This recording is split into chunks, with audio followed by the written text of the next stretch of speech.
आपका क्वेश्चन ये है कि एक आपको फिब की समझ नहीं आ रही, ठीक है, जी जी। एक ये ए वाली, ठीक है। दूसरा आपका है आपको प्राइस एक्शन का पता नहीं चलता। जी बिल्कुल ऐसे ही।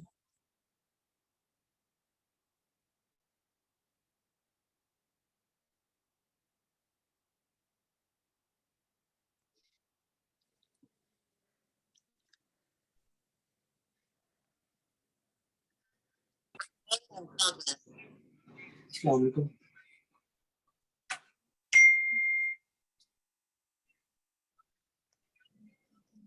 और तीसरा क्या क्वेश्चन था आपका?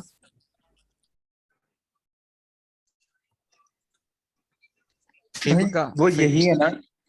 बस यही एक दो देखें, मेजर, तो दो यही इसके है अलावा ना। भी, हाँ मैं ये चीजें हैं, लेकिन मैं आपको पता क्या कहना चाह रहा हम्म हूँ। मुझे आप जैसे ना, आज कोई भी नहीं है, चले मैं आपको डिस्टर्ब कर लेता हूँ, कोई इशू नहीं है।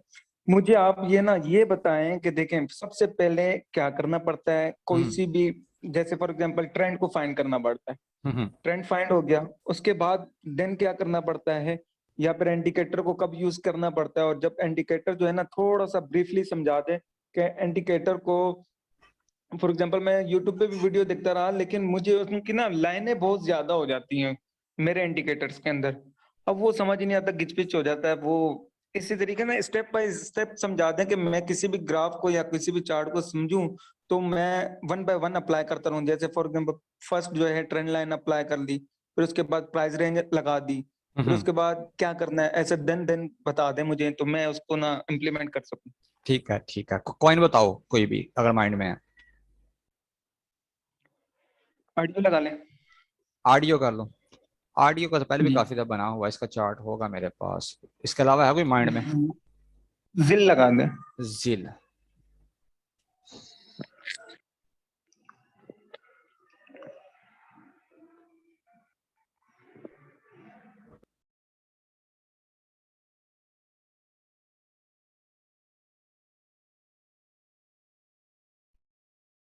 वालेकुम अस्सलाम असद।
अच्छा, ये हो गया जी कि किसी भी ट्रेड को लेने से पहले हम इन चीजों का ख्याल रखते हैं। यही आपका जो बेसिक क्वेश्चन। जी जी बिल्कुल, या सिग्नल रेडी करने या ट्रेड लेने से पहले ये चीजें ठीक है। चाहिए मुझे। सबसे पहले हमें ये आइडेंटिफाई करना पड़ता है कि हम किस टाइप के ट्रेडर हैं।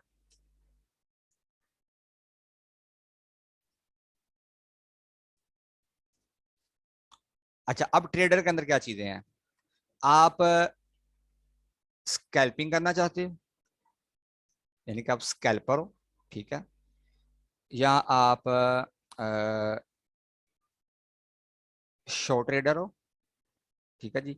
या आप इंट्रा डे ट्रेडर हो, या आप स्विंग ट्रेडर हो, ठीक है जी। ये कोई रॉकेट साइंस नहीं है कि मार्केट के अंदर ऐसा ही होता है। ये जस्ट आपकी एक इस्तेलाहात होती हैं जो हर बंदे के अपने एक्सपीरियंस बेस पे होती हैं। और इसके अंदर कमी बेशी भी हो सकती है, कोई और नाम भी हो सकते हैं, ये भी हो सकता है, फलाना ढिमकाना, ऐसे काम बात हो सकते हैं। लेकिन जो बेसिकली चीजें होती हैं ना जो गिनी जाती हैं वो ऑलमोस्ट ये वाली है। स्कैल्पर को आप अपने माइंड से निकाल दे कि स्कैल्पर आप अभी कभी भी नहीं बन सकते। स्कैल्पर बंदा वो होता है कि आप उसकी एग्जांपल ऐसे ही समझ लें कि वो एसएसजी कमांडो है जिसकी फुल ट्रेनिंग है, ठीक है। अब कोई आर्मी के अंदर बंदा है और वो आर्मी में तो है, सोल्जर है, तो क्या वो कमांडो बन गया है? जब तक उसकी ट्रेनिंग नहीं करेगा कभी भी नहीं बन सकता। हम उसको कह सकते हैं कि भाई ये सोल्जर है, लेकिन ये एसएससी का सोल्जर नहीं है, उस फील्ड का नहीं है। उस तक जाने के लिए पहले उसको उसकी ट्रेनिंग करनी पड़ेगी। स्कैल्पर बंदा वो होता है कि जिसकी नजर चारों जावियों पे होती है, बल्कि चार नहीं 8 के 8 जो जाविया ना, ऊपर नीचे आगे पीछे दाएं बाएं हर तरफ उसकी नजर होती है। क्विकली फैसला करना पड़ता है ट्रेड के अंदर कि मैंने क्या काम करना है, मैंने कहां से निकलना है, कहां पे मैंने एग्जिट करना, कहां पे मैंने एंट्री करनी है, अब कौन सी पोजीशन ले सकता हूं, मैं रिस्क कितना ले सकता हूं, यानी कि पल भर में उसको फैसले करने पड़ते हैं, उसको हम स्कैल्पर बोलते हैं, ठीक है। तो स्कैल्पिंग को अब साइड पे छोड़ दें। आप अभी स्कैल्पर नहीं बन सकते, जो बिल्कुल बेसिक वाले हैं। कोई एडवांस लेवल कोई बंदा आ गया है या बिल्कुल प्रो लेवल पे चला गया है ना, तो उसको बोल सकते हैं कि चलो यार स्कैल्पिंग कर करके इसकी प्रैक्टिस हो चुकी है। अब आ जाते हैं हम शॉर्ट ट्रेडर की तरफ। शॉर्ट ट्रेडर कौन सा बंदा है कि जो एक टाइम फ्रेम को सिलेक्ट कर लेता है और उसके बीच में वो बैठ कर ट्रेड करता है। जैसे उसके पास 4 घंटे हैं ट्रेड करने के लिए। अब 4 घंटे से मुराद ये चीज नहीं है कि वो 4 घंटे की का टाइम फ्रेम निकाल के चार्ट के अंदर और उसको लेकर चलेगा। ये देखें, जैसे अगर ये मैं जिल में आता हूँ, इसका मैं चार्ट ओपन करता हूँ, इसकी कैंडल्स आ गई। अब ये मेरे पास 15 मिनट का चार्ट है, अब मैं 4 घंटे पे आ जाता हूँ। एक बंदा है वो बैठा ही ट्रेड करने के लिए 4 घंटे पे है, उसको क्या पता चलेगा कि ये जो 4 घंटे की अभी मूवमेंट हो रही है, 1 बजे कैंडल बंद होगी तो ये मुझे कहां तक लेके जा सकती है। तो हमें मोमेंटम को चेक करना पड़ता है। दूसरी बात है ना इसके अंदर, जब आप यहां से सिलेक्शन कर लोगे फिर आपको मोमेंटम देखना पड़ता है।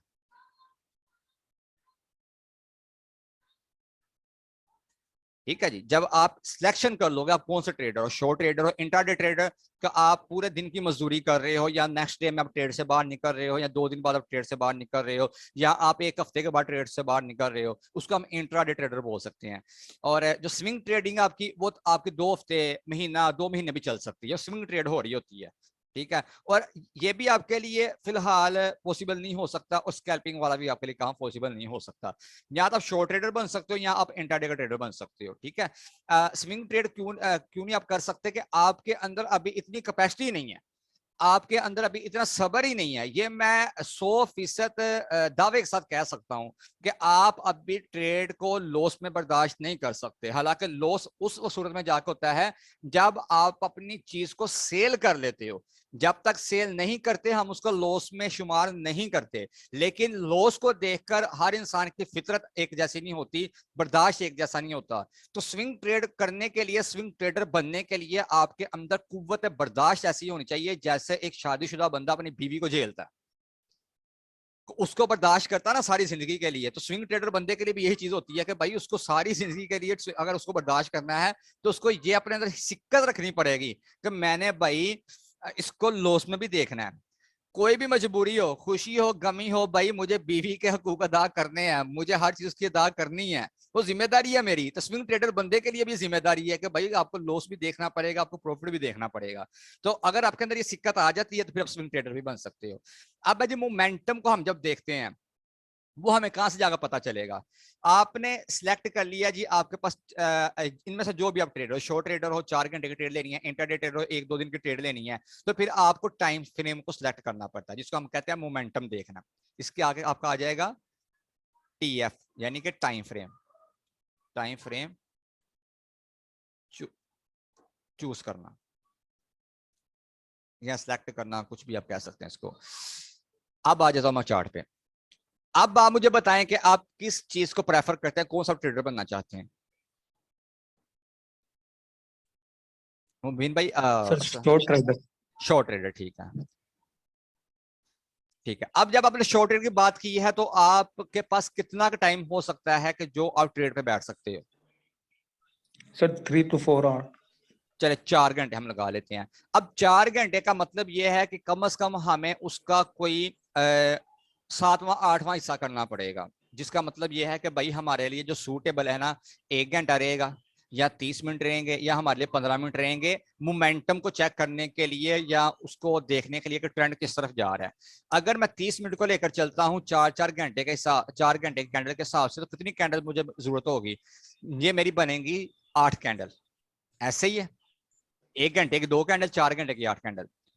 तो 8 जी जी घंटे के जी जी अंदर बिल्कुल। भी मुझे मोमेंटम कुछ बेहतर नहीं मिल सकता, लेकिन मैं देख सकता हूं कि क्या मूवमेंट वहां पे हो रही है।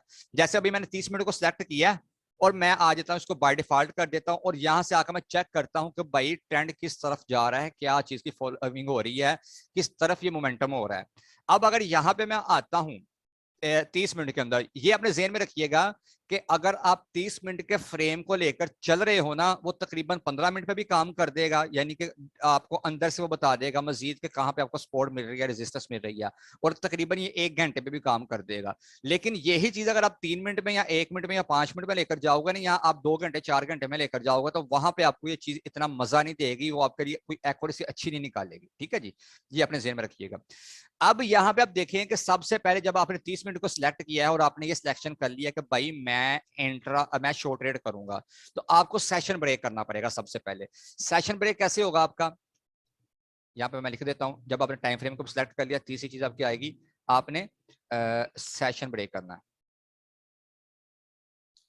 वो क्या चीज है कि आप देखोगे कि आपका डे कहां से स्टार्ट हो रहा है, आज वाला जहां से आपने ट्रेड लेनी है, और उस दिन से मोमेंटम किस तरफ जा रहा है, डाउन ट्रेंड में है या अप ट्रेंड के अंदर मार्केट है। जैसे आज है जी डेट हमारे पास 21, तो उस हिसाब से हम देखते हैं 21 डेट कहां से स्टार्ट हुई है जी।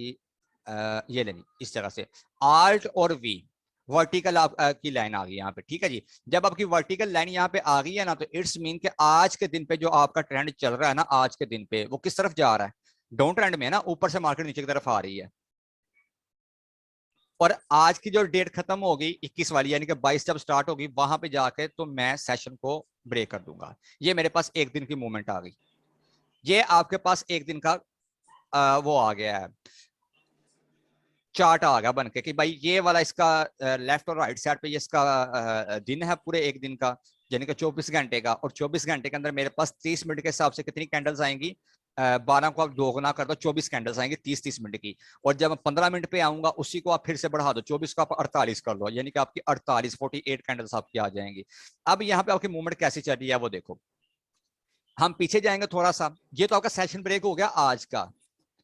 आप आए हो अभी ट्रेड लेने के लिए ना, जिस टाइम फ्रेम में आप आ रहे हो। अब इसका मतलब ये तो नहीं है कि यहाँ पे मार्केट आई है और आप एंट्री कर लो यार, ऊपर से मार्केट तो नीचे आ रही है अब ऊपर की तरफ जाएगी, नहीं ऐसा नहीं होगा, ये गलती होगी आपकी। 24 घंटों में आप जरूरी तो नहीं कि आप 24 घंटे ट्रेड के ऊपर ही बैठे हुए हो। आपने टाइम फ्रेम सेलेक्ट किया, आप आकर बैठे हो जी 9 बजे।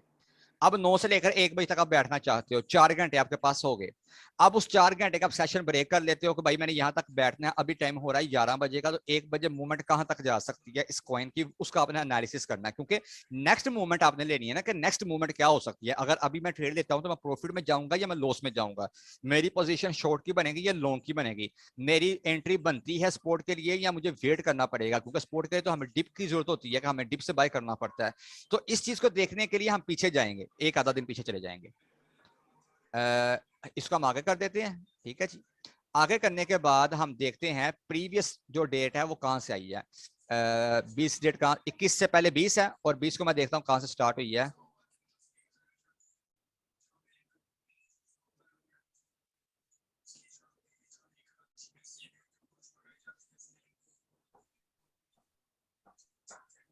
ये लीजिए यहाँ से आ गई। ठीक है, नीचे देखे 00 आ गया ना, जैसे इसको मैं हाईलाइट करूंगा नीचे वो डेट भी शो कर देगा 20 अप्रैल 2022, और ये आगे 00 है। इट्स मीन के यहाँ से आपका सेशन आगे स्टार्ट हो गया।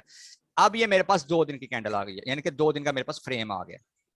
तो अब पहले से कुछ वाजे हो रहा है ना, आपको मोमेंटम का कुछ ना कुछ पता चल रहा है कि आपको क्या होने वाला है, या कौन सा पैटर्न बन सकता है, कहां से ट्रेंड लाइन ब्रेक्स हो रही हैं। जितना इसको आप दिन को बड़े करते जाओगे ना, आप अकॉर्डिंग टू योर पोजीशन कि आप किस तरह का ट्रेडर हो, उसी हिसाब से आपको सेशन वहां से पीछे से उठाने पड़ेंगे। यहां तक क्लियर है? जी क्लियर है। ठीक है, अब यहां पे है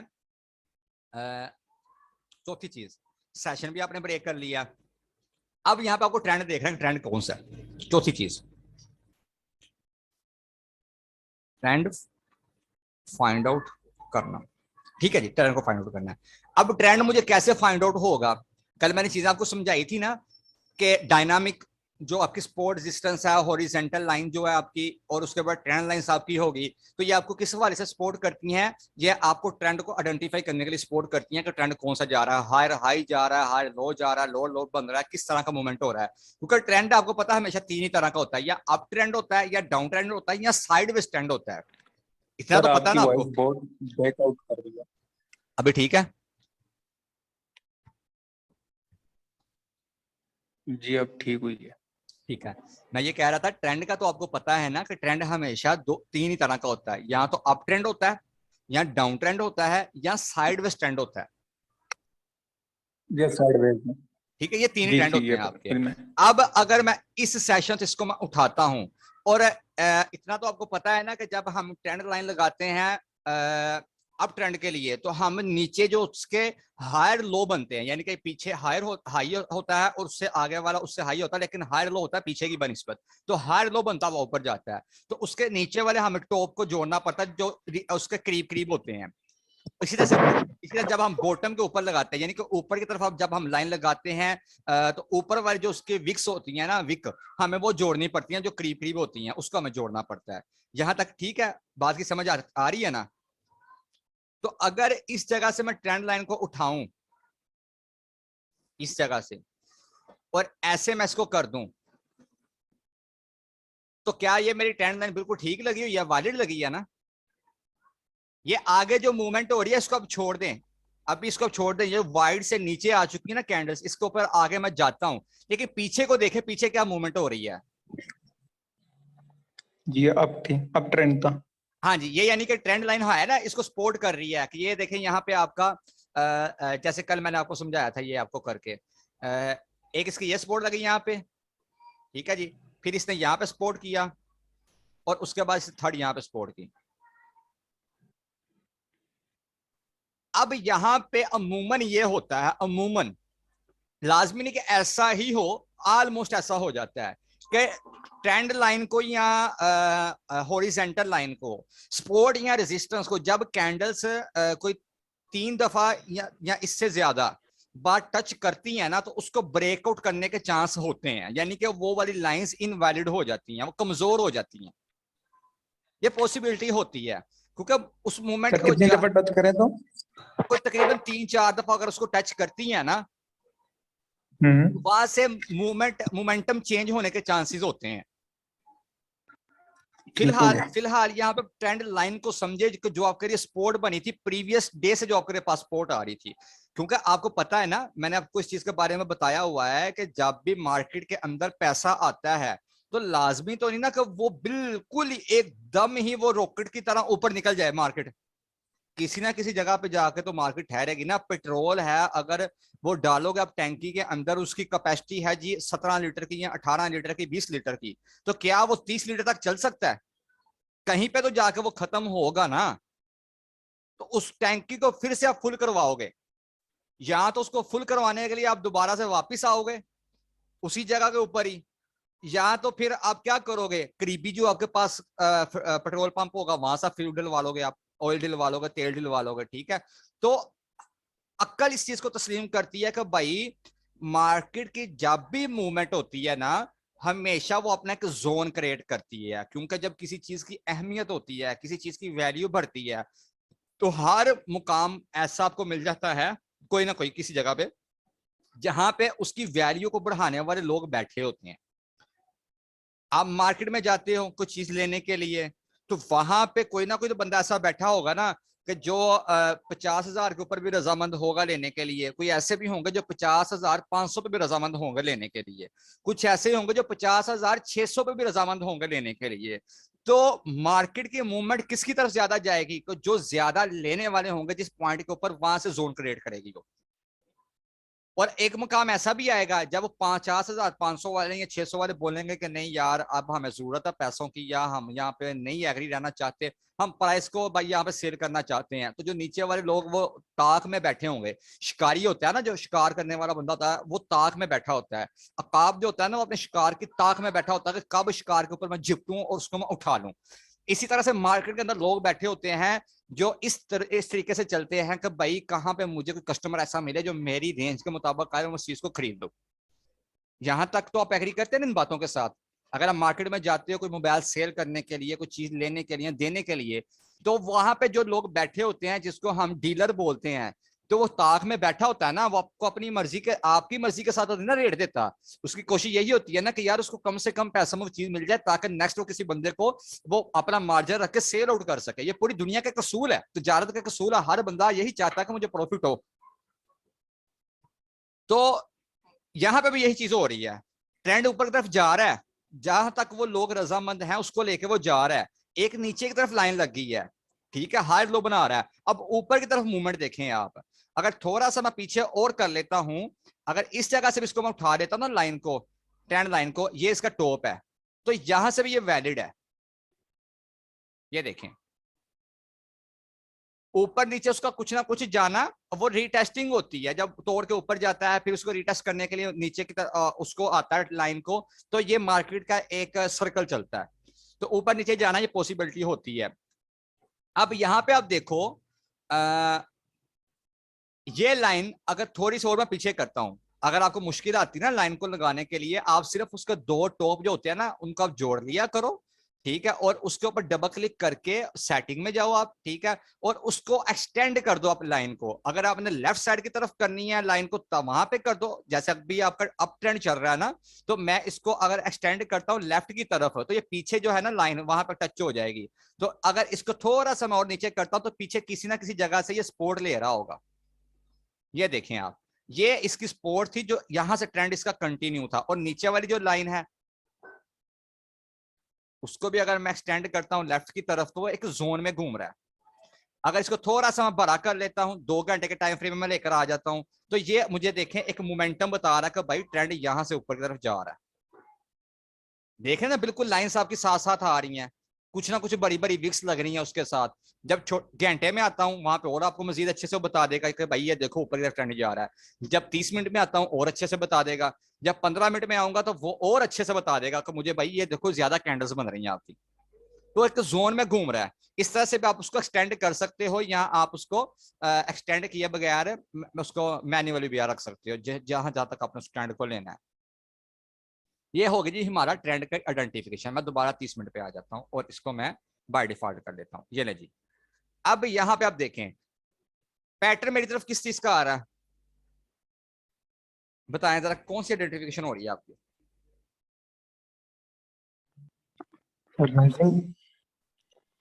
ये आपके पास एक राइजिंग वेज बन रहा है, दूसरी जुबान में आप इसको फॉलिंग वेज भी बोल सकते हैं। ये तो नाम है, फॉलिंग वेज तो डाउन की तरफ जाएगी ना?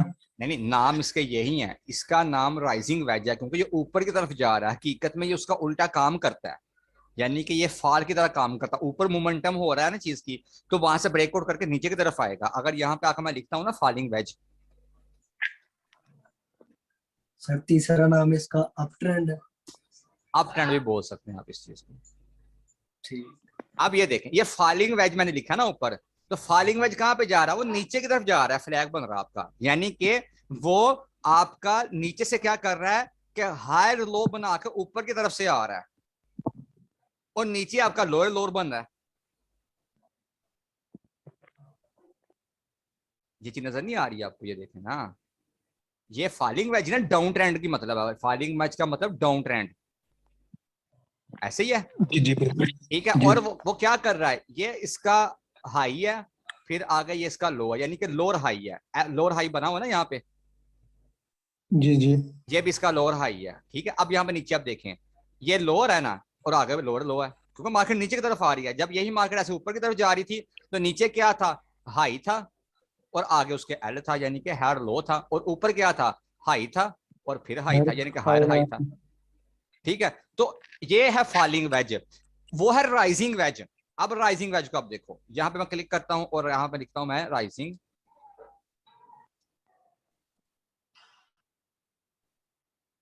तो यहां पे आ रही है चीज, देखो आप, राइजिंग वेज। जी बिल्कुल आ रहा है। ऊपर क्या बना रहा है? हायर हाई बना रहा है, नीचे क्या बना रहा है? हायर लो बना रहा है, सही है।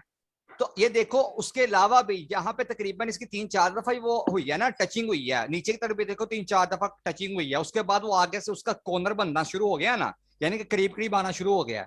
तो इसका मतलब क्या होगा कि भाई यहाँ पे ना मोमेंटम वीक हो रहा है, तो यहाँ से इसका जो है ना चेंजिंग हो सकती है। अगर लो की तरफ देखोगे तो जहां पे जाकर उसका कॉर्नर मिल रहा होगा, ये देखें आप इस जगह, इसको बेहतर समझ सकेंगे आप।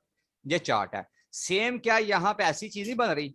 ये देखो ऊपर की तरफ जा रहा था, और यहाँ पे आप देखो ऊपर की तरफ जा रहा था, ये चीज को ऊपर की तरफ जा रहा है ना, तो जहां से वो ब्रेकआउट देगा, जहां से वो ब्रेकआउट देगा तो उसकी कितनी लेंथ उसने निकाली है, ये ब्लू वाली, जितना उसका ये गैप बना हुआ है। अगर यहां से हम इसका गैप निकालें, ये लें, जहां से अगर हम इसका गैप निकालते हैं इस लेंथ का, तो जहां से ये ब्रेकआउट देगा ना, तो हमें कहां पे चांस मिल रहे हैं? इस जगह पे चांस मिल रहे हैं, यानी कि 11,600 तक मिल रहे हैं इस जगह पे। और अगर यहाँ पे मैं इसकी एक हॉरिजेंटल लाइन लगा देता हूँ, ये लें जी, स्पोर्ट लगा देता हूँ इसको मैं, यही बनती है ना, सर ये जो स्पोर्ट्स की बन रही पीछे है। कैंडल्स बनी है ये इसकी स्पोन नहीं है, जिस कौन? अभी जो चल रहा है इस लेवल पे, जहाँ पे 3-4 जगह पे वो हुई है कैंडल। आप इस चीज की बात कर रहे हो, ये वाली की? सर इसके बिल्कुल पीछे। इस चीज की बात कर जी रहे हो? जी जी बिल्कुल। आप बिल्कुल ठीक हो, सपोर्ट मिल रही है उसको, उसका रीजन क्या, ये देखें, ये चीज है ना, ये वाली, यहाँ पे बाइंग है।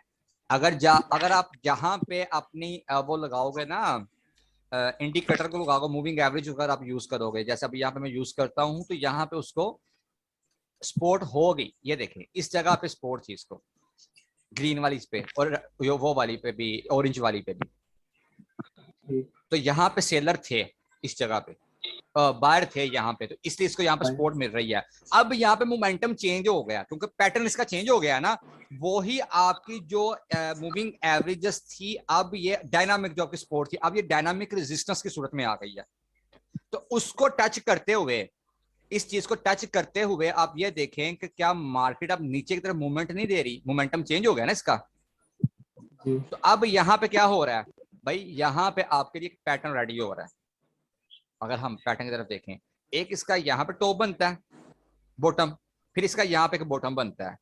अब यहाँ पे इसके लिए डबल बॉटम को अगर ये फॉलो करता है, तो होना ये चाहिए कि यहाँ से सपोर्ट लेके ये ऊपर की तरफ निकल जाए, कम से कम फिर यहाँ पे ये जो है ना अपना डबल वो बनाए, टॉप बनाए। ये ले जी, एक इसका जहां से ये निकला है, एक ये टॉप होगा ना इसका, तो फिर यहाँ पर तक आएगा, ऐसे ही है। और यही लाइन जो इसकी यहाँ पे लगी हुई है, ये उसके करीब आ रही है ना, तो ये इसके रेजिस्टेंस अब बनेगी। ट्रेंड लाइंस आपको पता है ना, सपोर्ट रेजिस्टेंस का काम देती हैं।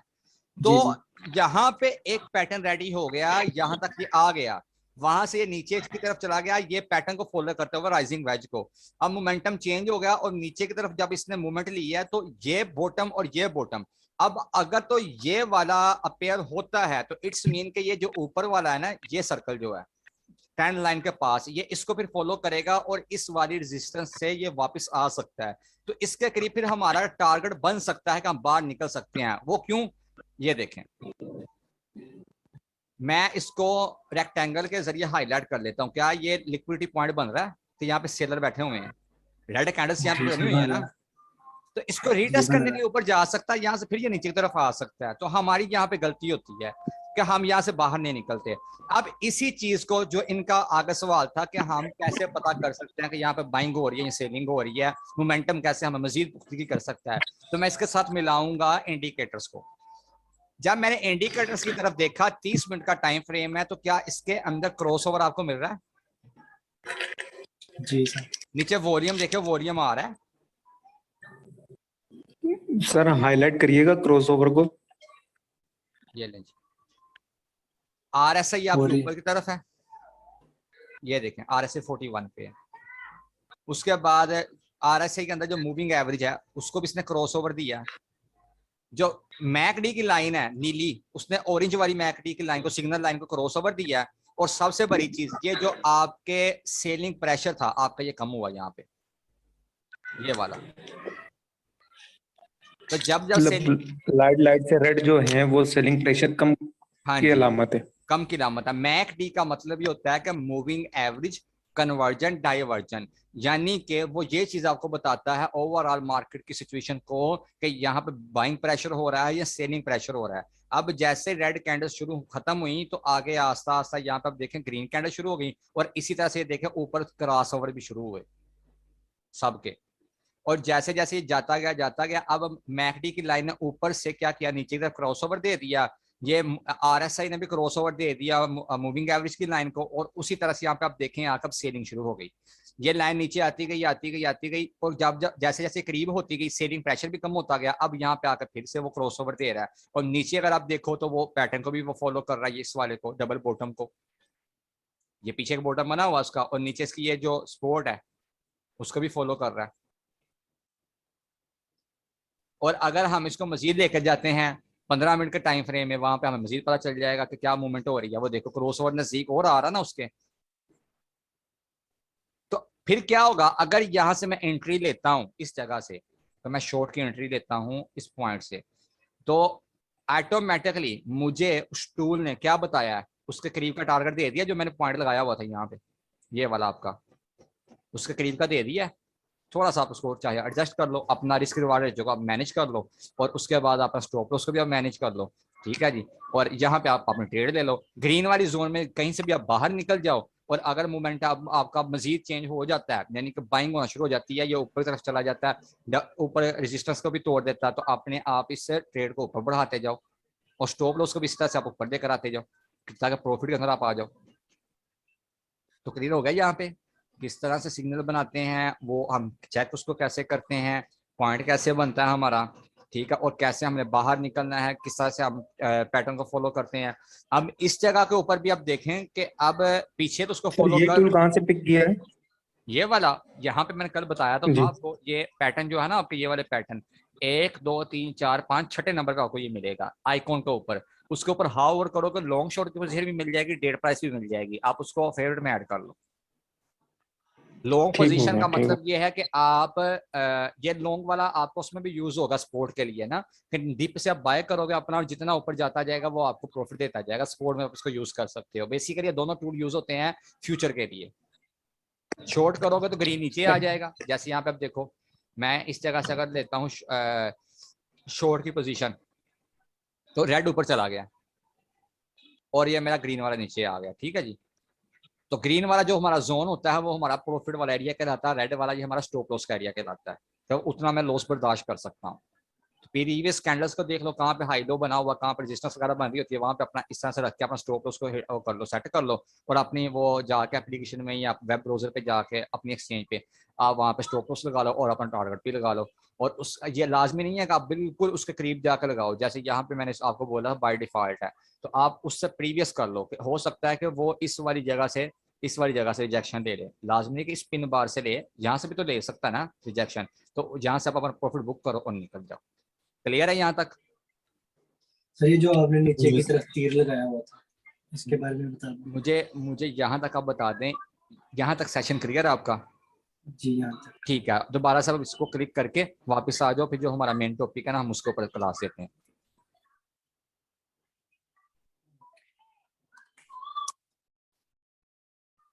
हाँ जी करो, बताओ क्या बनाया चार्ट आपने, क्या मूवमेंट देखी है उसमें?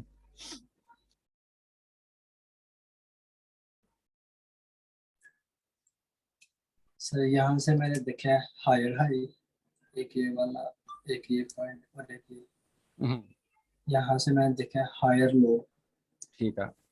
ये इनके साथ मैंने ट्रेंडिंग लाइन ड्रॉ किया है। ठीक है। अब मुझे पता चल रहा है कि ये जो ट्रेंड आई अप ट्रेंड है, ठीक है। तो ये यहाँ से जो है ना रिजेक्शन होके नीचे आ रहा है। ठीक है। अगर ये इसकी प्राइस गिरती है तो यहाँ तक, अगर इसको ब्रेक करता है तो फिर ये इसकी सपोर्ट है, जहाँ अच्छा, तक इसकी प्राइस आएगी बस। अगर अगर ये ट्रेंड लाइन को भी फॉलो करता है, ट्रेंड लाइन को भी, तो कौन सा जी पॉइंट आ रहा है, वो प्राइस कौन सी आ रही है वहां पे?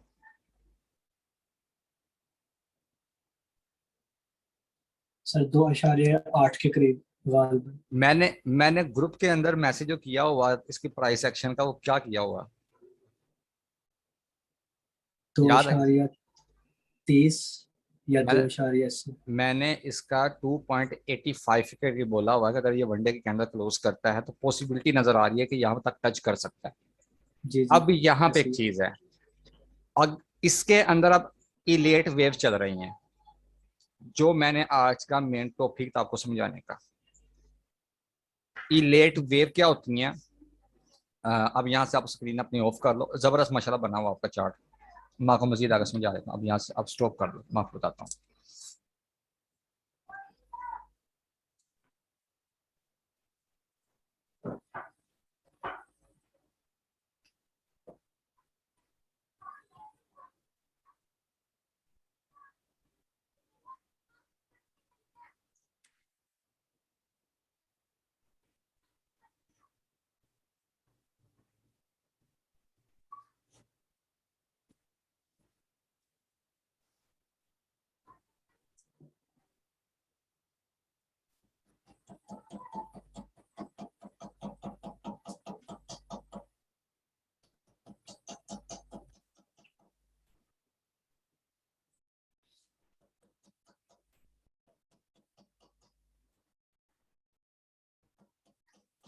ये लेट वेव, यहाँ से आपको पैटर्न मिलेगा जो मैंने कल भी आपको बताया था, ये है लेट वेव। ठीक है जी, ये लेट वेव का मैं बता दूं कि ये है क्या चीज है, थ्योरी क्या। इलेट वेव बंदे का नाम था, जिस तरह फिबोनाची है ना, फिबोनाची भी एक बंदे का नाम था, तो उसके नाम के साथ मंसूब करके उसने बोला। इलेट वेव ने एक थ्योरी पेश की थी कि मार्केट के अंदर जो सर्कल चलता है ना, उसकी 5 वेव्स बनती हैं। यानी कि जीरो से वो स्टार्ट होता है तो 5 वो वेव्स बनाता हुआ जाता है, यानी कि ट्रेंड कोई भी है ना तो 5 वेव्स तक चलेगा, उसकी 5 वेव्स बनेगी। और उसके बाद उसके अंदर करेक्शन जोन आएगा जिसको हम बोलते हैं ABC। ठीक है जी। इस थ्योरी को उसने जब पेश किया उसने बोला कि आप कोई भी टाइम फ्रेम निकालो मार्केट के अंदर तो आपको इन्हीं ही ये ही सर्कल के ऊपर मार्केट घूमती हुई नजर आएगी। उसने अच्छी खासी रिसर्च की इसके ऊपर और फिर जाकर अपनी उसने थ्योरी पेश की। अब वो क्या कहता है जी, ये देखें, यहाँ पे हम आते हैं पैटर्न में, तो हम उठाते हैं इसको इलेट वेव को 1 2 3 4 5 को। तो वो कहता है जी मार्केट ऐसे चलेगी, ऊपर जीरो से स्टार्ट होगी, पहली वेव बनेगी ऐसे, और फिर वो करेक्शन लेने के लिए थोड़ा सा नीचे आएगी, हो सकता है जीरो के बराबर हो या थोड़ा उससे ऊपर हो। ठीक है जी, दूसरी वेव बन गई।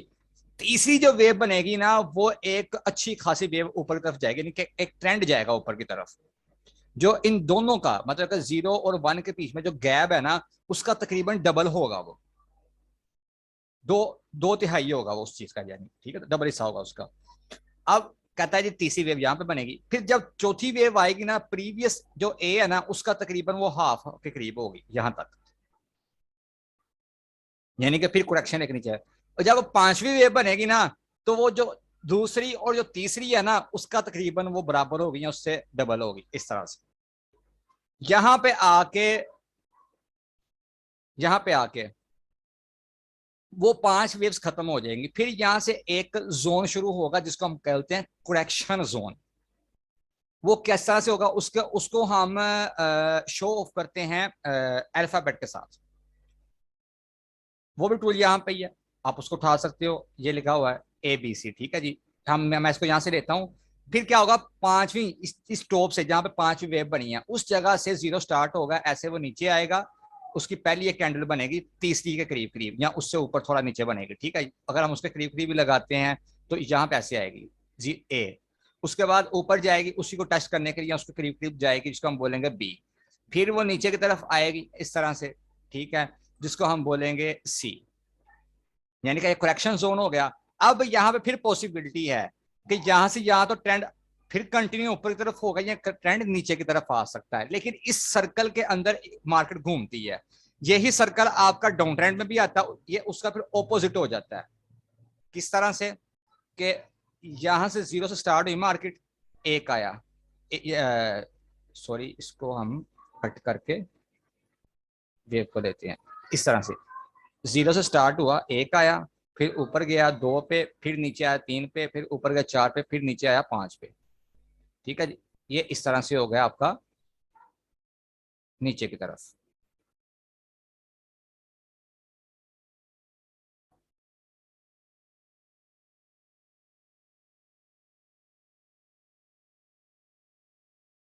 ये करेक्शन जोन उसका वैसे इधर आ जाएगा जिस तरह से इसका, दोनों का सेम ही लगता है, ठीक है। ये करेक्शन जोन हो गया आपका। ये एक बताता है जी आपको मार्केट के सिचुएशन का कहां तक ट्रेंड जा सकता है या कहां तक रिवर्स हो सकता है। अब इसके अंदर ही पैटर्न आपके रेडी होते हैं, देखें वो किस तरह से। तकरीबन ये 21 तरह के या 18 तरह के, या मैंने स्टार्टिंग में आपको समझाया था ना कि तकरीबन कोई कहता 18, कोई 21, कोई 25, हर बंदे का अपना अपना एक जाविया, वो किसी को शुमार करता डबल, किसी को ये वो। तकरीबन 18 से 25 किस्म के जो है ना पैटर्न रेडी होते हैं, वो इस ही वेव के अंदर रेडी होते हैं। वो कैसे, अब यहां पे देखें, अगर यहां से मैं लाइन को मिलाऊं तो क्या ये राइजिंग वेज बना है। इसी तरह से अगर ऊपर से नीचे में मिलाऊं लाइंस को, हाँ, इस तरह से, तो क्या ये फॉलिंग वेज बना है। इसी तरह से अगर मैं करेक्शन को मिलाता हूं आपस के अंदर इस तरह करके, तो क्या ये एक रेक्टेंगल बना है। कोई बात की समझ आई है? अगर आई है तो जल्दी से क्लियर करना, बताया मुझे। सर यहाँ एक सवाल है, जी जैसे कि ये फॉलिंग और अब राइजिंग वेज बनाना है, जी जी। तो उसके पैटर्न में तो लास्ट में जो क्लोज होता है, ये लोग अभी बहुत गैप है, क्या इसे भी कंसीडर हम लोग राइजिंग और फॉलिंग वेज कर सकते हैं? करेंगे करेंगे। ऊपर नीचे उसका जाना कुछ ना कुछ वो मार्केट के अंदर करेक्शन जोन होता है, उसको आप बीच में शुमार नहीं करते। जो कैंडल आपकी 4-5 इकट्ठी बनी हुई है ना, वो उस चीज में नहीं आती। जैसे नहीं सर, यहाँ मैं कैंडल्स की नहीं बात कर रहा, हम्म, मैं इस ट्रेंड लाइन को क्लोज करता है ना, हाँ दोनों जी, ट्रेंड लाइनें आगे लास्ट में मिल जाती हैं, हाँ हाँ, तो ही फॉलिंग या राइजिंग वेज बनता है। हम्म। तो ये तो ओपन है, बहुत गैप है इनमें। नहीं नहीं, लाजमी नहीं है कि उसके बिल्कुल कोने जुड़े ही साथ में। जो जुड़ जाएंगे वो तो आपका वेज बनेगा ही नहीं, वो तो आपका वो बन जाएगा, ट्राइंगल बन जाएगा आपका। ये देखे ना, तो अगर तो गूगल इस में तरह, आप सर्च करें, देखें, आप समझा दें। ये देख, ये ट्राइंगल की शेप होती है,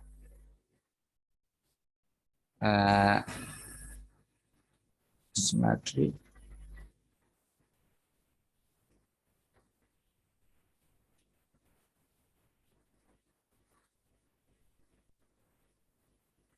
ये देखें, जहां पे जाके कोने बिल्कुल मिल रहे हैं ना, ये तीनों तस्वीरें आपकी, सिमेट्रिकल ट्राइंगल, असेंडिंग ट्राइंगल और डिसेंडिंग ट्राइंगल। जहां पे कोने बिल्कुल जाके मिल रहे हैं, और नीचे से देखें आप उसका किस तरह से उसकी शेप बन रही है। यही तो बात है ना कि हम फंस जाते हैं चीजों के अंदर, कि हमको पता नहीं चलता कि यार यहाँ पे कौन सा पैटर्न रेडी हो रहा है। ऊपर नीचे उसका होना और 19-20 का फर्क आना चार्ट के अंदर, चीज समझ में आती है कि यार थोड़ा सा ऊपर चला गया, थोड़ा सा नीचे आ गया। इसके लिए जरूरी नहीं है कि यार वो आपको पूरे का पूरा लिबास आए, कुछ ना कुछ टेढ़ापन उसके अंदर होता है, लेकिन वो एंगल वही बन रहा होता है। जैसे सिमेट्रिकल ट्राइंगल है, इस जगह पे आप देखो जीएमटी के अंदर, जब ये पिछले जोन में घूमा है पिछले हफ्ते में, तो ये क्या था, ये इसने यहां से सपोर्ट ली हुई थी इस जगह से, ठीक है। इस जगह से इसने सपोर्ट ली थी और ऐसे ये बना हुआ था, और ऊपर से किस तरह से आ रहा था ये ऐसे। तो दोनों कॉर्नर इसके मिल चुके हुए थे, तो ये सिमेट्रिकल ट्राइंगल बन रहा था इसका। और जब सिमेट्रिकल ट्राइंगल बनता है तो यहां से आप देखो कि वो क्या चीज कहता है आपको।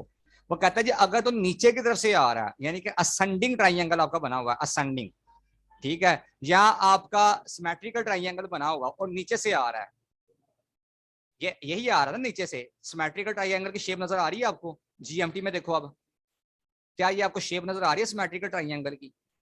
सेम वही आ रही है ना। और ये नीचे से ऊपर की तरफ जा रहा है, और वहां पे जाकर सिमेट्रिकल ट्राइंगल बनाया, तो उसकी शेप उसने क्या बताई है कि वो अपने ट्रेंड को कंटिन्यू करता है ऊपर की तरफ। यहाँ पे क्या हुआ है, मैंने जो टारगेट दिया था कि अगर भाई इसको तोड़ के वो नीचे की तरफ आता है तो ये चांस हो सकता है। उसके बाद मैंने क्या बोला कि अगर ये इसको बंद करता है ऊपर की तरफ, तो भाई इसका ऑल टाइम हाई पॉसिबल है, यहां तक बना सकता है। जो उसकी रेशियो निकली थी तकरीबन 3.46 के करीब, यानी कि 3.40 आप लगा लें। और अगर ये नीचे की तरफ आता है तो यहाँ से सपोर्ट ले सकता है, और उससे भी अगर नीचे आता है, जो कि रेयर केस है, ये मैंने साथ में लगाया भी हुआ था कि भाई अगर यहाँ तक ये आता है ना 183 या 146 या 1 के करीब, तो ये एक रेयर केस है। होने का कुछ भी हो सकता है मार्केट में, हमें हर तरह से रेडी रहना पड़ता है, लेकिन ये रेयर केस है। उसने बिल्कुल देखने वो सिमेट्रिकल ट्रायंगल बना था, ट्रेंड कंटिन्यू था, उसी हिसाब से उसने फिर आगे अपने ट्रेंड को कंटिन्यू किया। अब यहाँ पे इलेट वेव बन रही है, जो आपको मैं समझा रहा हूँ कि भाई मैं क्यों कह रहा हूँ कि मुझे ये $5 तक नजर आ रहा है कि ये जो वेव चल रही है ना, ये वाली वेव, ये उसके मुताबिक ठीक बन रहा है। यहां से मैं इसको रीड करके बल्कि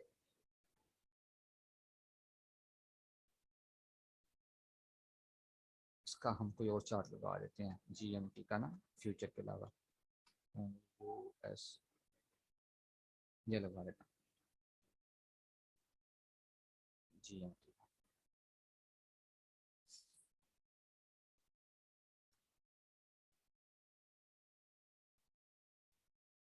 अब ये देखिए 1 डे को मैंने सिलेक्ट किया हुआ है, ठीक है जी। और उसके बाद मैं इसको डबल क्लिक करता हूं,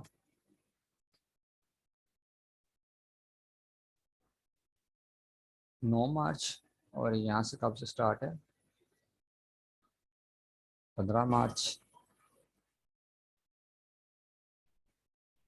ठीक है।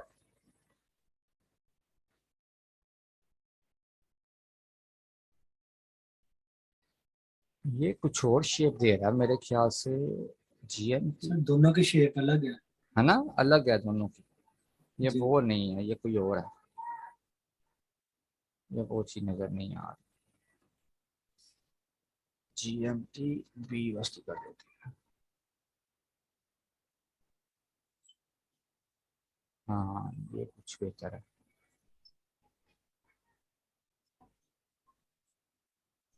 अब यहाँ पे देखें, जब ये स्टार्ट हुआ ना अपनी जगह से, ये 9 सेंट से, ये 9 मार्च का बता रहा है, ठीक है जी। अब यहाँ तक इसकी गई है वेव, यहाँ तक,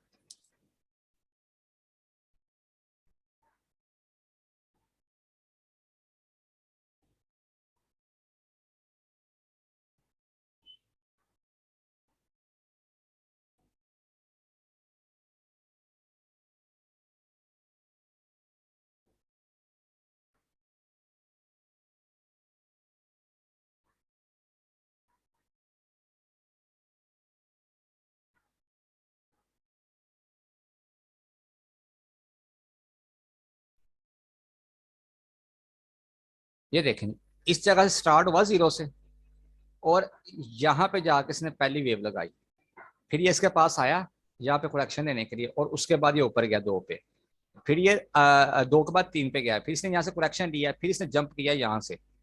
अब ये फिर करेक्शन जोन में, यानी कि यहाँ पे ये 5 बना चुका हुआ है वेव, ठीक है। इस जगह पे 4 घंटे के साथ मैं बात कर रहा हूँ। तो अब यहाँ पे एबीसी वाली कैंडल बन रही है इसकी, अगर हम उसको देखें, साथ में इसका पैटर्न भी रेडी हो रहे हैं साथ साथ ही। अब आते हैं हम उसके वेव के अंदर करेक्शन में, ये लगी जहां से हमने पकड़ा इसको, यहाँ पे लगाया ए बी और ये सी, ठीक है। अब यहाँ पे करेक्शन इसकी हो चुकी है, फिर यहाँ पे अगर ट्रेंड को कंटिन्यू कर रहा है ना, प्रीवियस हाई बना गया ये, तो फिर यहाँ पे वही इलेट वे वाली शुरू हो रही है। यहाँ पे हम शुरू करते हैं इस जगह पे, ये 1 आ गया, ये 2 आ गया, फिर ये 3 आएगा यहाँ तक, फिर ये करेक्शन एक नीचे आएगा, फिर ये 5वां ऊपर जाएगा।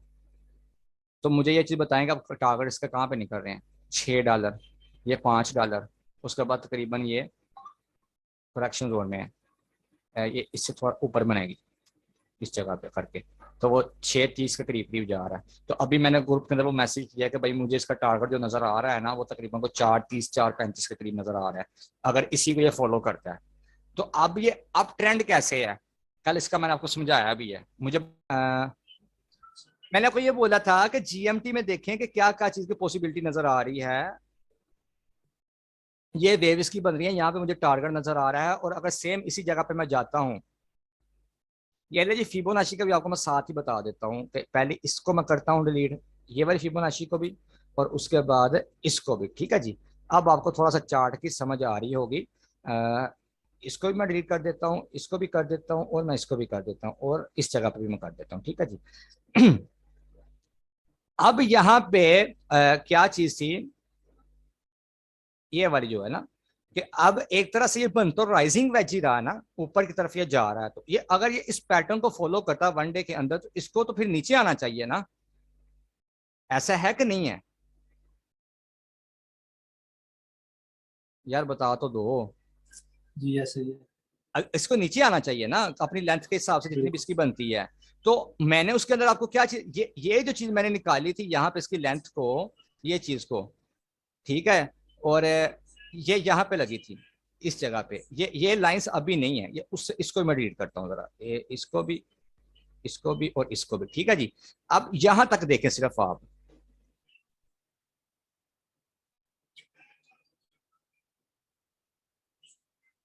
फिलहाल ये एरो के आगे वाली आप कैंडल्स को छोड़ें और यहां पे देखें जहां तक सिमेट्रिकल ट्राइएंगल बना हुआ है, ये आपकी लाइंस जो व्हाइट वाली हैं, ये व्हाइट वाली लाइंस।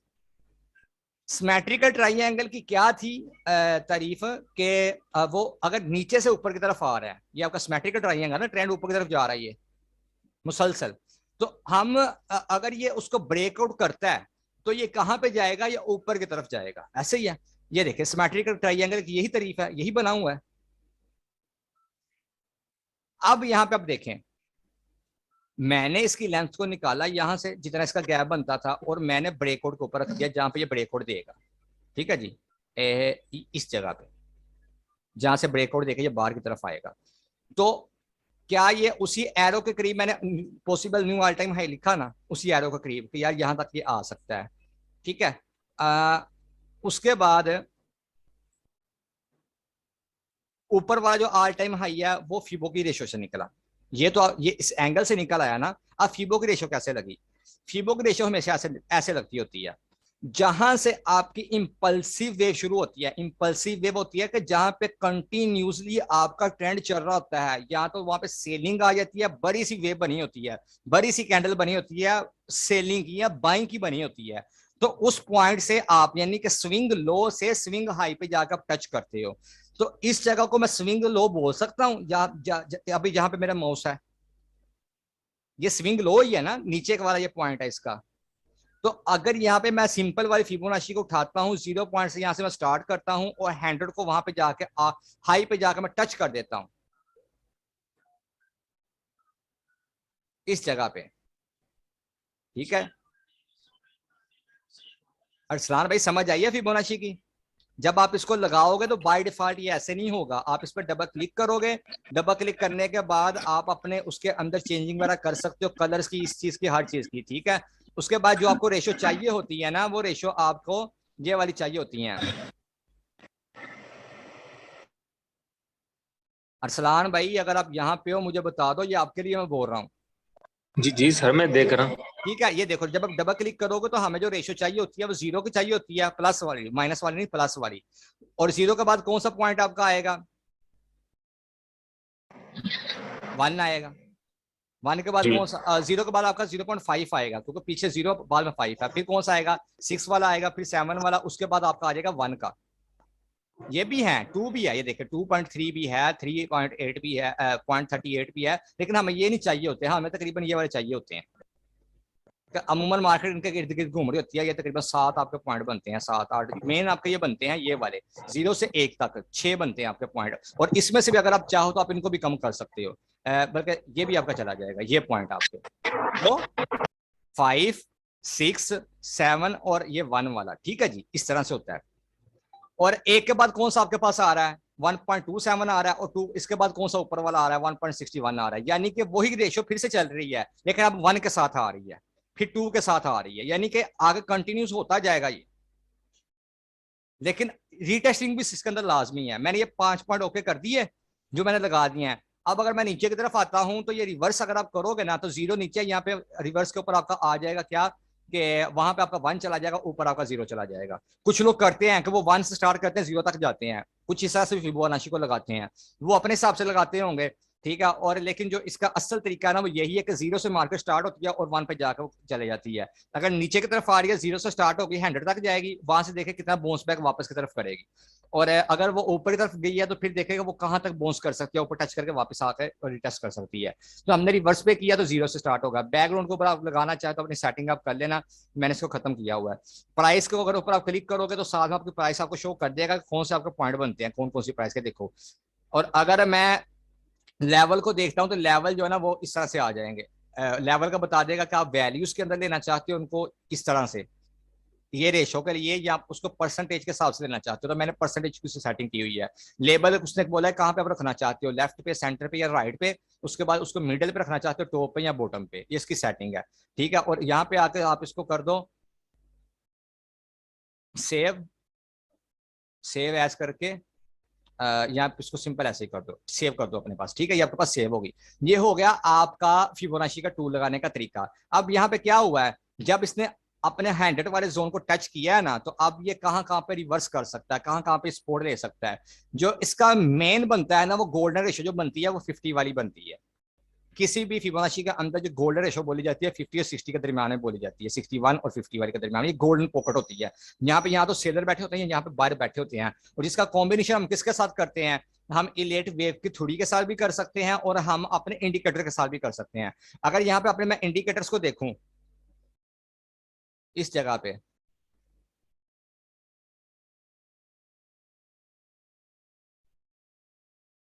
ये लें जी, ये इस वाली जोन पे, यहाँ पे इसको मैं हाईलाइट करता हूं, ये वाली जो इसकी जोन है और ये 50 की रेशो बनती है तकरीबन। ठीक है जी। जहां पे आप देखें कि सेम इसी के ऊपर आप इस जगह पे और इस जगह पर आप देखें कि क्या ये 50 RSI के करीब करीब है ना। अगर हम यहाँ पे जेल लाइन लगाएंगे तो वो भी हमको मजीद शो कर देगा। ये 1 डे का चार्ट है। ठीक है। और यहाँ से इसने क्या किया, ऊपर की तरफ कंटिन्यू कर दिया आपने ट्रेंड को, या इस जगह पे आके ये बिल्कुल ओवरबॉट हुआ। पर अगर हम नीचे आकर देखें, ये ले जी, जो उसकी रेशो निकली थी सेम उसी जगह पे गई है। ये देखें, पहले इसने यहाँ से अपनी मार्केट को कंटिन्यू किया और यहाँ से फिर ये सपोर्ट बनाता बनाता यानी कि 61 पे आया, इसने यहाँ से सपोर्ट पकड़ी, यहाँ पे बाहर बैठ गए। अब ये फिर ऊपर गया अपनी रेजिस्टेंस पे, यानी कि ये डबल टॉप बना इसका, इस जगह पे ये डबल टॉप बना। इसको मैं येलो के साथ कर देता हूँ। ये देखें इस जगह पे ये इसका डबल टॉप बना। ठीक है जी। और इसकी रेशो 100 वाली आ गई। और फीबो की जो हमें रेशो मिली हुई थी पहली कौन सी थी, 127 की।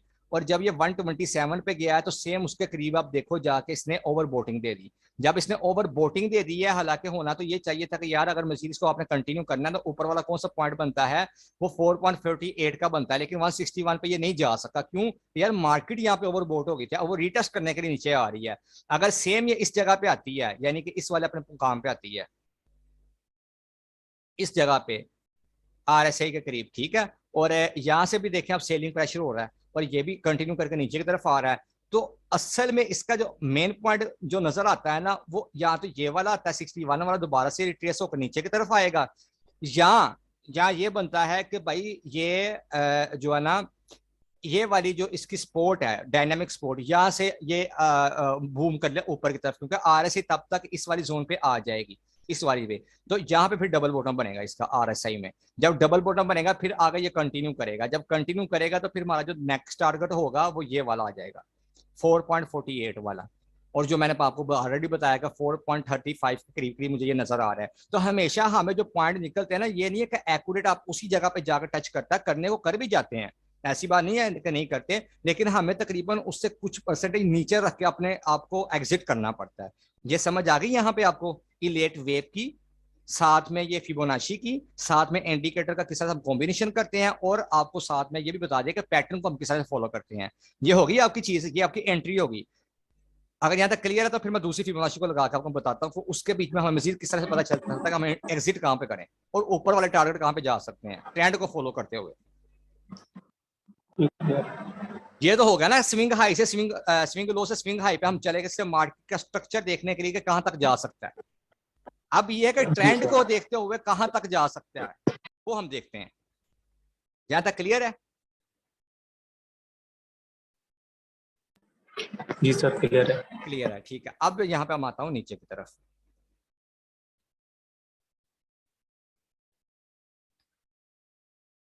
ट्रेंड को फॉलो करते हुए जो फिबोनाची का टूल यूज होता है ना, वो ये वाला है, ये ट्रेंड बेस्ड फिबोनाची एक्सटेंशन। वो था फिब रिट्रेसमेंट। रिट्रेसमेंट का मतलब क्या हुआ कि मार्केट कहां से वो नीचे की तरफ रिट्रेस कर सकती है, करेक्शन ले सकती है। वो फिब वाले पॉइंट बता देते हैं, पीवट पॉइंट होते हैं ये, पीवट पॉइंट सपोर्टिव पॉइंट होते हैं कि कहां कहां पे बारियां सेलर बैठे हो सकता है, कहां से मार्केट वो नीचे की तरफ आ सकती है, रिट्रेस दे सकती है। इसलिए इसको फिब बोला जाता है, फिब रिट्रेसमेंट बोला जाता है। ट्रेंड बेस्ड फिब एक्सटेंशन किस तरह से यूज होती है कि वो भी ऐसे ही होता है कि स्विंग हाई स्विंग लो से हम स्विंग हाई पे लगाते हैं अगर ट्रेंड कंटिन्यू हमने मालूम करना है, और अगर हमने वो डाउन ट्रेंड मालूम करना है तो हम क्या करेंगे, इसका ऑपोजिट कर देंगे कि स्विंग हाई से नीचे तो स्विंग जो लो होगा वहां पे हम लगा देंगे। तो वो किस तरह से होगा कि पहले तो हम ये पॉइंट पकड़ेंगे पीछे वाले, ये लें जी यहाँ पे चला गया, ओके। अब वो कहता है भाई कि अब इसको रखना कहां पे है, वो चीज बता रहा है। तो भाई जहां तक मार्केट ने रिट्रेसमेंट ली है ना, हम उसका 0 पॉइंट वहां पे लगा देंगे।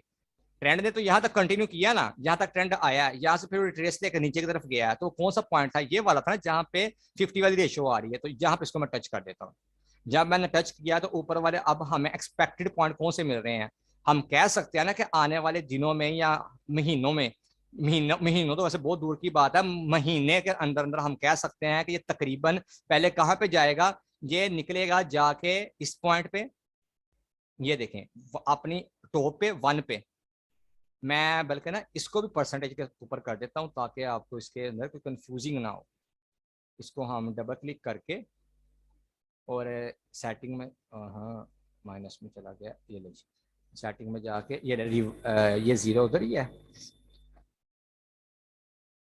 हाँ ठीक है, ये इस तरह से आएगा और इसकी जाएगा हम लेवल में जाके इसको परसेंटेज पे मैं क्लिक कर देता हूँ, ये वाला ठीक है।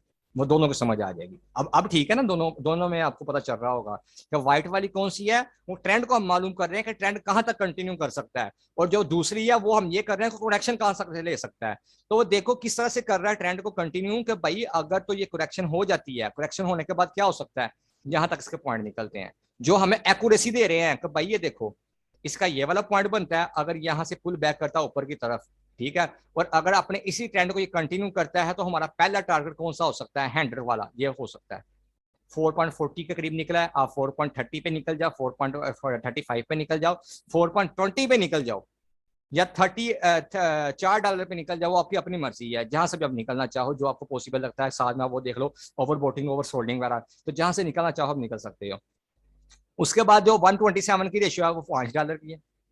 उसके बाद कौन सी रेशियो है, तकरीबन $6 के करीब है। इसी को अगर मैं मजीद आगे कंटिन्यू करता हूँ, मजीद आगे वाले में नंबर लगाता हूँ, तो मैं किधर से जाकर लगाऊंगा, सिंपली मैं जाता हूँ वहां पे सेटिंग में, और अब हम जाते हैं यहाँ पे, और 1261 के बाद कौन सा आ रहा है, 161 से पहले ये वाला पॉइंट है 141 वाला, लेकिन इतना गैप चलता है, ठीक है। इसलिए जो कम कम गैप वाले हैं ना, हम उनको अक्सर नहीं ऐड करते बीच में, हम इसको बंद कर देते हैं। 161 से ऊपर आएगा, 161 से आई थिंक ऊपर नहीं है, 2 वाला आ जाएगा, ये लीजिए 2 वाला आ जाएगा, ठीक है, ये रेशो आ जाएगी। और अगर हम इसको 200 तक लेकर चलते हैं, तो अब आप मुझे ये चीज बताएं कि आपको ऊपर वाले पॉइंट मिलते जा रहे हैं ना अब, कि कहाँ कहाँ तक ये जा सकता है। तो किसी भी कॉइन के अंदर उसके ट्रेंड को आइडेंटिफाई करना हो, या उसको आपने ये देखना हो कि कहाँ तक जा सकता है, इसकी पॉसिबिलिटी कहाँ तक निकल सकती है, तो वो इस तरह से चीजें निकाली जाती हैं। ये मार्केट का स्ट्रक्चर इस तरह से चेंज होता है, इस तरह से ये चलता है। बाकी इसके ऑपोजिट भी हो सकता है, आपके या मेरे हाथ में मार्केट नहीं है। आज ही बीटीसी क्रैश कर जाए, हो सकता है ये मार्केट नीचे की तरफ आ जाए। जब नीचे की तरफ आ जाएगी तो फिर अपने हिसाब से उसके फिर नया उसका एनालिसिस होगा, और उसके ऊपर नए पैटर्न तैयार होंगे, वो फिर डाउन ट्रेंड वाले पैटर्न तैयार होंगे। तो यहां तक क्लियर है, हर चीज ओके है, कोई कंफ्यूजिंग तो नहीं है। अब पता चल गया कि हमारे नेक्स्ट टारगेट कौन से बन रहे हैं। अगर मैं इसी को लेता हूं और हम यहां तक आ जाते हैं जी के ये भी हमारा बन सकता है, और उसके बाद हमारा ये भी बन सकता है, और उसके बाद हमारा ये भी बन सकता है 200 तक। यानी कि $5 का जो मैंने आपको एक्सपेक्टेड टारगेट दिया हुआ था, वो देखें वही चीज निकल रही है कि मुझे ये तकरीबन कोई शॉर्ट टाइम से मीडियम टाइम फ्रेम के अंदर $5 तक नजर आ रहा है, और अभी भी ये चीज मुझे नजर आ रही है कि ये जा सकता है वहां पे। और इन फ्यूचर जो मुझे ये चीज नजर आ रही है ना, कुछ 6 माह के अंदर अंदर ये तकरीबन $10 तक जा सकता है, पॉसिबल है। इसलिए जीएमटी को कोशिश करो इसकी क्वांटिटी को इकट्ठा करने की, और इससे भी आपको क्या होगा कि जितनी आपकी ज्यादा क्वांटिटी इकट्ठी होगी आप कम पे उसको बाय करते जाओगे, अपने पास होल्ड कर लो, फिर कम पे बाय करो, होल्ड कर लो, ठीक है। अगर बिल फर्ज आपके पास पैसा कम है, $50 $100 है, तो भाई फ्यूचर ट्रेड कर लो, 2x 3x के साथ ट्रेड करो, अपनी आंखें खुली रखो, बैठो और अपना जो है ना स्टॉप लॉस मस्त यूज करो। अगर एक दिन के अंदर आपके 10 आपने ट्रेडें ली हैं, 7 आपकी ट्रेडें स्टॉप लॉस को हंट कर गई हैं, 3 आपकी ट्रेडें लग गई हैं, आप 7 ट्रेड में से अगर आपका $1 का भी लॉस होता है या $2 का भी लॉस होता है, तो आपका कितना डॉलर का लॉस होगा टोटल? $14 का। और 3 ट्रेड में से अगर आपके निकल आते हैं $30, ठीक है, $10 आपने निकाल लिया प्रॉफिट के अंदर, तो भाई 14, चलो वो ऊपर वाले निकल गए, फिर भी आपको 16 पीछे बचते हैं, $15-16, $1 की आप फीस निकाल लो, $15 की आपके एक दिन का वो ट्रेड हो गई है। इस तरह से आप रोजाना बैठो भाई, आपको नींदें हराम करनी पड़ेंगी, आपको मेहनत करनी पड़ेगी। ट्रेडें ऐसे नहीं होती कि आप ऑर्डर लगाओ और सो जाओ, सुबह उठकर देखो तो भाई ऊपर चला गया, ऐसे काम नहीं होता। नींदें हराम करनी पड़ती हैं, लर्निंग करनी पड़ती है, सारे काम करने पड़ते हैं। तो नीचे से आप इसको बाय करो, इसकी क्वांटिटी को अपने पास आप इकट्ठे करो, जो जो आपको अच्छे पॉइंट मिलते हैं वहां से आप उसकी बाइंग कर लो। और यहाँ पे मैंने जो है ना पॉइंट इसका जो रखा हुआ है ना बाइंग का, जो मुझे लग रहा है पॉसिबिलिटी जो है वो मैं ऑलरेडी आपको बता चुका हूँ, वो ये वाले मुझे नजर आ रहे हैं कि एक इसकी ये वाला पॉइंट है, ठीक है जी, ये वाला। और उसके बाद जो मुझे चीज नजर आ रही है ना इसके अंदर है, वो ये है, इसका जो मेन पॉइंट है ये वाली इसकी जो है रेशियो 2.41 के। और अगर आपको ये 61 पीछे वाली यहाँ पे मिल जाता है इसके, यानी कि इस जोन में अगर कहीं पे भी आपको मिलता है ना ये 250 से लेकर अगर आपको 330 के बीच में या 350 से ऊपर हो जाएगा तकरीबन, कोई 310 के बीच बीच में अगर आपको ये मिलता है, तो 50-60 सेंट के गैप के साथ आप इसको ना डीसीए करके आप इसको बाय करते जाए। स्पोर्ट के अंदर अगर आप हो तो अपनी क्वांटिटी को अपने पास इकट्ठा करो जैसे ही ऊपर की तरफ जाए, क्योंकि इसके लिए एक दिन के अंदर आपने देखा होगा ये तो 1-1 मिनट की कैंडल के अंदर कुछ 10-10 सेंट ऊपर चला जाता है, इतना इसके अंदर वो आता है, कैप मार्केट कैप आता है इसके अंदर, और उस हिसाब से निकलता भी है। तो बड़ा जबरदस्त कॉइन है, अगर थोड़ा सा माइंड रखो इसके ऊपर ट्रेड करो, बहुत जबरदस्त कॉइन है। इसकी क्वांटिटी को आप अपने पास इकट्ठा करो। इसके अलावा आप कोई भी कॉइन को उठा लो तो उसके अंदर ऐसे ही एनालिसिस होता है, ऐसे ही हम टेक्निकल एनालिसिस करते हैं, यही ट्रेडिंग है, कोई रॉकेट साइंस नहीं है। जैसे जैसे आप प्रैक्टिस करते जाओगे और आपका एक्सपीरियंस होता जाएगा, आपको ये मक्खन मलाई लगेगी। शुरू में जरूर आपको ये थोड़ी सी ट्रबल में डालेगी, आपको ये थोड़ा सा वो मेंटली तौर पर डिस्टर्ब करेगी, यार ये क्या हो रहा है क्या नहीं हो रहा, लेकिन जब चीज़ों को समझना शुरू कर दोगे ना तो वो ऑटोमेटिकली आपका माइंड ऐसे काम करेगा कि आपके सामने चार्ट होगा भी नहीं, आपके माइंड में वो चीज़ें आ जाएंगी कि यहाँ पे ये चीज़ नजर आ रही है। और सबसे मजे वाली बात यह है कि मैंने 2 दिन पहले ये जो है ना चार्ट रेडी किया था और आज आपके सामने किया है। मैंने उससे पहले ही जब ये ट्रेंड में कंटिन्यू था, मैंने इसका बिल्कुल ट्रेंड नहीं था देखा, मैंने कोई इसके ऊपर टूल नहीं लगाया, कोई चीज मैंने इसके ऊपर नहीं लगाई, तो बिलीव मी कि मैंने उसी वक्त इसका $5 का टारगेट दे दिया था जो मुझे एक्सपीरियंस बेस पे नजर आया था। तो ये चीजें मेरी ख्वाहिश है कि आप इस काबिल बनो, मेरी ख्वाहिश है इस चीज की। अगर आप बनोगे मुझे खुशी होगी इस चीज की, मुझे पता होगा कि यार आपने बाकी हक अदा किया अपनी जात के साथ। तो मेहनत करो, मेहनत करके ही आपको मिलेगा। अगर आप बोलो जी मैं मेहनत ना करूं मुझे कुछ मिले ना, तो ऐसा कुछ नहीं हो सकता। तो यहाँ तक था हमारा ये सेशन। इसमें एक और चीज मुझे ना दिख रही है कि अगर हम यहाँ से भी इसके ये देखते हैं ना टूल को, अगर हम यहाँ पे लगाते हैं ये इसी को ही, तो ये कहाँ पे निकलता है बता के, इस पॉइंट से ये है इसका ट्रेंड, यहाँ से इसने कंटिन्यू किया है और यहाँ तक ये आया है। और अगर हम इसको देखते हैं कि रिवर्स होता है, अगर यहाँ तक भी इस जगह तक भी अगर ये रिवर्स होता है, फिर कौन से पॉइंट इसके निकलते हैं। पहले वाले को हम रीड कर देते हैं, ये नहीं, पहले वाले को रीड करके इसको लेकर आ जाते हैं, क्योंकि ट्रेंड थोड़ा सा अगर चेंज हुआ है। तो सिमिलरली देखें तकरीबन वो ही पॉइंट निकल रहे हैं उसके करीब करीब वाले, ये देखें। तो ये उससे भी कुछ बेहतर एक्यूरेसी है, पता चल गया। ये देखें यहाँ पर ट्रेंड में खत्म हुआ था, यहाँ से ये स्विंग लो है, यहाँ पे फिर उसने हाई मारा, स्विंग लो से मैंने स्विंग हाई को उठाया और वहां जहां तक वो रिट्रेस कर रहा है, अगर तो ये यहाँ तक रिट्रेस करेगा, यहाँ से फिर अगर ये ऊपर कंटिन्यू कर लेता है तो उसके टारगेट ये वाले आ जाएंगे। और अगर वो नीचे इस तरफ आता है मतलब कि अपनी ये वाली जोन पे आ जाता है, इस जगह पे, ये जो है ये सपोर्ट है इसके, ठीक है, अभी के लिए सपोर्ट है। अगर तो इसको ये कंटिन्यू करता है इस जगह पे, ठीक है, तो यहाँ पे इसका ये 0 पॉइंट आ जाएगा, फिर हमारे लिए कौन से बनेगा चांस, ये ऊपर वाले ये बन जाएंगे, ठीक है। और अगर हम इसको मजीद नीचे की तरफ देख लेते हैं, अगर और भी नीचे की तरफ ये लुढ़क के आ जाता है तो फिर कौन से बनते हैं चांस, फिर ये नीचे जो इसकी रेजिस्टेंस है ये वाली, ये येलो वाली, अगर हम मैं इसको यहाँ पे रखता हूँ तो फिर कौन से पॉइंट निकलते हैं, तकरीबन फिर भी वही आ रहे हैं, 19-20 का ही फर्क आ रहा है, फिर तकरीबन 6-5 डॉलर तो क्रॉस कर देगा या 6 तक जा सकता है आने वाले टाइम में। तो इस तरह से चीज़ों को ना आप पॉसिबिलिटी के साथ फाइंड आउट कर सकते हो, और अपने टारगेट वगैरह आप अपने लगा सकते हो। ओके, बाइंग का आप ऑर्डर छोड़ सकते हो लिमिट लगा के कि यहाँ तक आए तो मेरा ऑर्डर बाय हो जाए, तो इसका सब कर सकते हो। जैसे मुबीन भाई ने आज किया था, वो कह भी रहे थे कि यार इसको आप 3.6 के करीब करीब उसको बाय कर लो, वहाँ पे बाइंग ऑर्डर लगा हुआ है, और वाकई ऐसा था।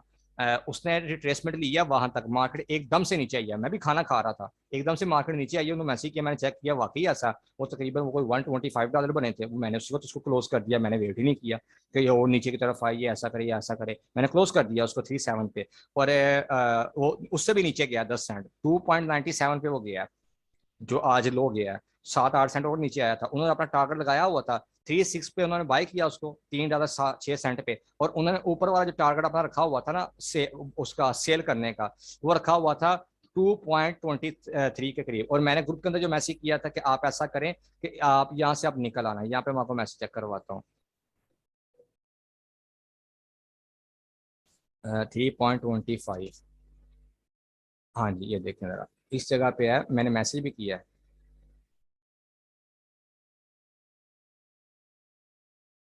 ऊपर तो नहीं चला गया, 3.25, हाँ ये देखें, ये मैसेज आपको नजर आ गया होगा इस जगह पे ना,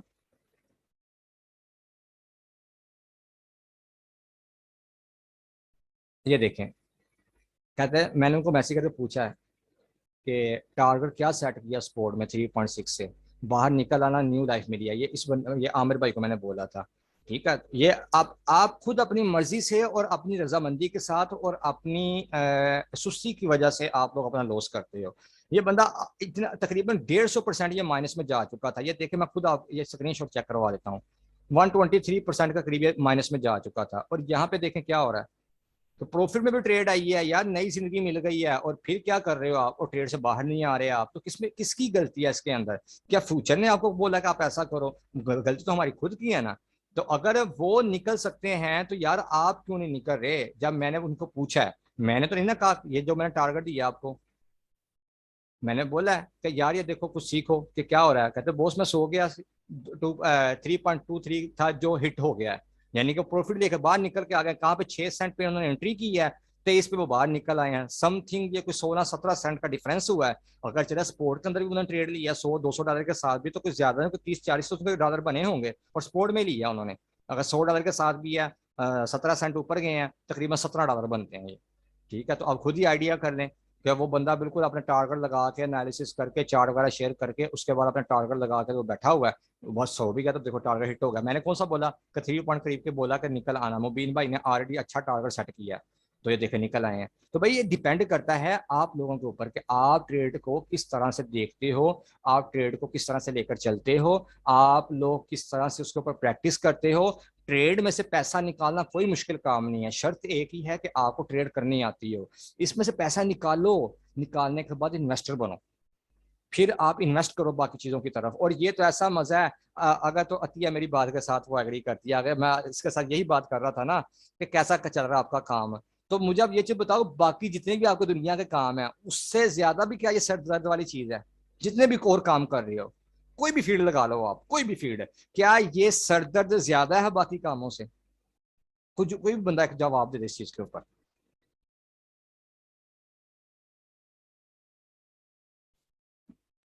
सर एक बार जो बंदा सीख लेना फिर उसके लिए बहुत आसान है। तो आप तो सीखो ना।